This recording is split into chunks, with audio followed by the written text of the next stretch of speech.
এশার নামাজ এবং ফজরের নামাজ যারা আদায় করে না, রাসূলুল্লাহ সাল্লাল্লাহু আলাইহি ওয়াসাল্লাম তাদেরকে বলছেন মুনাফিক। একেবারে স্পষ্ট বুখারীর হাদিস। ওই অপদার্থ হলো মুনাফিক, যে অপদার্থ এশা এবং ফজরের নামাজ।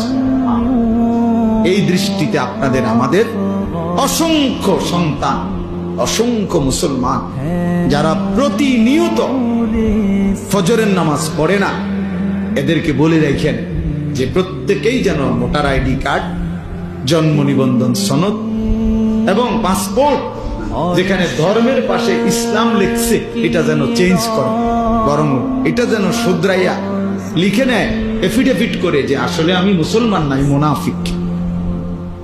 কেন? আমি ফজরের নামাজ পড়ি না। ফজরের নামাজ পড়ার জন্য কোনো প্রস্তুতিও নাই, আমার মানসিকতাও না। এমন অসংখ্য জানোয়ার আছে, হাইওয়ান আছে, যে হাইওয়ানের কলিজার ভিতরেও খোদার এক বছরে 365 দিনে কোনদিন এই জানোয়ার বলতে পারবে না ফজরের নামাজ কাকে বলে।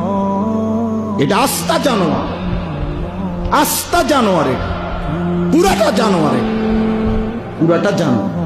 এটা মানুষ নামের পশু ছাড়া আর কিছু। 365 দিন নাফরমান,